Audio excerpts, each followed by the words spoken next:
Hi అండి, welcome back to my channel. So ఈరోజు వీడియోలో వచ్చేసి current bill or electricity bill ఆన్లైన్లో ఎలా పే చేయొచ్చో చెప్తాను మొబైల్ నుంచి. సో పేటిఎం నుంచి అయితే పే చేయలేము కదా, పేటిఎం గూగుల్ పే నుంచి అయితే అవ్వట్లేదు. సో ఫస్ట్ అయితే మీరు ప్లే స్టోర్కి వెళ్ళి ఇక్కడ టీజీఎస్ పీడీసీఎల్, సో ఈ అప్లికేషన్ చూడవచ్చు. టీడీఎస్ పీడీసీఎల్ అని అప్లికేషన్ ఉంటుందన్నమాట మీకు ప్లే స్టోర్లో. సో ఈ అప్లికేషన్ ఇన్స్టాల్ చేసుకోండి. నేనైతే ఆల్రెడీ ఇన్స్టాల్ చేసుకున్నాను అండ్ నేను లాస్ట్ మంత్ కూడా ఈ మెథడ్తో పే చేశాను అనమాట. పేమెంట్ కూడా సక్సెస్ఫుల్గా అయింది. అండ్ నెక్స్ట్ ఇక్కడ చూడొచ్చు, ఆల్రెడీ ఇన్స్టాల్ చేసుకున్నాను టీజీఎస్ పీడీసీఎల్. ఓకే, ఇది తెలంగాణ వాళ్ళకి. సో ఈ అప్లికేషన్ ఓపెన్ చేయండి.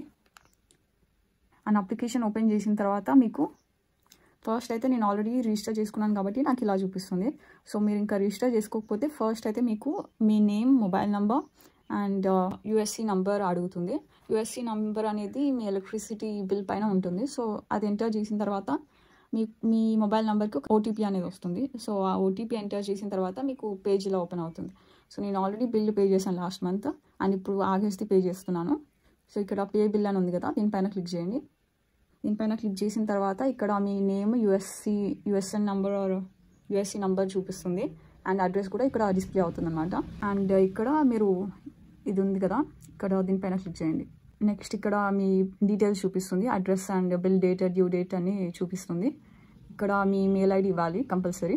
సో మెయిల్ ఐడి ఎంటర్ చేసిన తర్వాత ఇక్కడ ప్రొసీడ్ టు పే పైన క్లిక్ చేయండి. అండ్ ఇప్పుడైతే మీకు ఇక్కడ పేమెంట్ ఆప్షన్స్ అన్నీ చూపిస్తుంది, పే విత్ ఫాలోయింగ్ అని చెప్పి. సో బెటర్ అయితే నేనైతే డెబిట్ కార్డ్ త్రూ పే చేద్దాం అనుకుంటున్నాను. సో దానికి ఇక్కడ బిల్ డెస్క్ అని ఉంది కదా, దీనిపైన క్లిక్ చేయండి. అండ్ ఇక్కడ మీకు transaction services and service charges అని చూపిస్తుంది.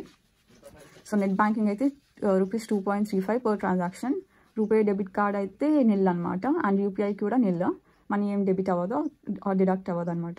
And credit cards, cash cards and wallets అయితే 0.80%. Debit cards visa, master card, master card అయితే 0.90% ఆఫ్ ట్రాన్సాక్షన్ అమౌంట్. సో ఇక్కడ డీటెయిల్స్ అని చూపిస్తుంది అనమాట, ట్రాన్సాక్షన్ సర్వీస్ ఛార్జెస్వి. సో ఓకే పైన క్లిక్ చేయండి. అండ్ నెక్స్ట్ ఇక్కడ పేమెంట్ అమౌంట్ చూపిస్తుంది 132 నాదైతే. ఇక్కడ ప్రొసీడ్ టు పే పైన క్లిక్ చేయండి. సో 132 కదా, ఇప్పుడు నేనైతే డెబిట్ కార్డ్ త్రూ పే చేద్దాం అనుకుంటున్నాను. సో డెబిట్ కార్డ్ చూస్ చేసుకుంటున్నాను. అండ్ కార్డ్ డీటెయిల్స్ ఇవ్వండి, మీ card number, expiration date, month and year, CVC number కూడా ఇవ్వాలి అండ్ కార్డ్ హోల్డర్ నేమ్ కూడా. సో నేనైతే నా కార్డ్ డీటెయిల్స్ ఎంటర్ చేశాను అనమాట. నెక్స్ట్ ఇక్కడ మేక్ పేమెంట్ అనే ఆప్షన్ ఉంది కదా, సో దీనిపైన క్లిక్ చేయండి. అండ్ చూడొచ్చు, కన్వీనియన్స్ ఫీజ్ ఏం లేదు, జిఎస్టీ కూడా ఏం లేదు, జీరోనే. సో ₹132 పే చేయవచ్చు. ప్రొసీడ్ విత్ పేమెంట్ పైన క్లిక్ చేయండి. అండ్ మీ మొబైల్ నెంబర్కి ఓటీపీ వస్తుంది, చూడొచ్చు ఓటీపీ వచ్చింది 437557. సో ఓటీపీ అనేది ఇక్కడ ఎంటర్ చేయండి అండ్ నెక్స్ట్ సబ్మిట్ పైన క్లిక్ చేయండి. సో చూడొచ్చు, your transaction is successfully completed. And ఇక్కడ కావాలంటే మీరు బిల్ డౌన్లోడ్ చేసుకోవచ్చు, బిల్ రిసిప్ట్. సో చూడొచ్చు ఇక్కడ. అండ్ ఇది తెలంగాణ వాళ్ళదనమాట. సో మీకు బిల్ పైన కూడా నేను చూపిస్తాను కావాలంటే. బిల్ పైన చూడొచ్చు టీజీఎస్పీ డీసీఎల్ అనేది. సో అప్లికేషన్ కూడా అదే అనమాట. ఓకే, మళ్ళీ ఒకవేళ మీరు బిల్ పే చేసిన తర్వాత పే చేయడానికి ట్రై చేస్తే మీకైతే ఇలా చూపిస్తుంది. Okay, no arrears to pay, eligible for advance payment. అంటే మీ బిల్ అయితే ఆల్రెడీ అయిపోయింది అనమాట, పేమెంట్ సక్సెస్ఫుల్గా. సో ఇప్పుడైతే ఏం పే చేయాల్సిన అవసరం లేదు. అండ్ బిల్ హిస్టరీ ఉంది కదా, ఇక్కడ బిల్ హిస్టరీలో కూడా మీరు మీ బిల్ డీటెయిల్స్ అనేది చూసుకోవచ్చు, చెక్ చేసుకోవచ్చు. సో ఇందాక పే చేశాను కదా ₹132, డేట్ కూడా చూసుకోవచ్చు మీరు. అండ్ రిఫరెన్స్ నంబర్ కూడా ఇస్తారనమాట. బిల్ లెడ్జర్ కూడా చెక్ చేసుకోవచ్చు, మీ ప్రీవియస్ బిల్ పేమెంట్స్ అన్ని. ఓకే, నేను జూలైలో ₹190 పే చేశాను, ఇక్కడ చూడొచ్చు.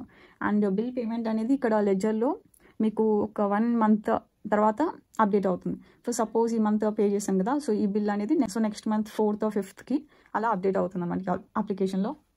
సో అప్లికేషన్ అయితే సేఫ్, ఏం ప్రాబ్లం అయితే లేదు. సో మీరు ఇంట్లో నుంచే బిల్ అనేది పే చేసుకోవచ్చు మొబైల్ త్రూ. అండ్ ఈ వీడియో కనుక మీకు యూస్ఫుల్ అయ్యంటే ప్లీజ్ ఛానల్ని సబ్స్క్రైబ్ చేయండి. అండ్ మీకు ఏమైనా డౌట్స్ ఉంటే కింద కమెంట్ సెక్షన్లో కమెంట్ చేయండి, నేను డెఫినెట్గా రిప్లై ఇస్తాను. And thanks for watching, have a great day, take care, bye bye.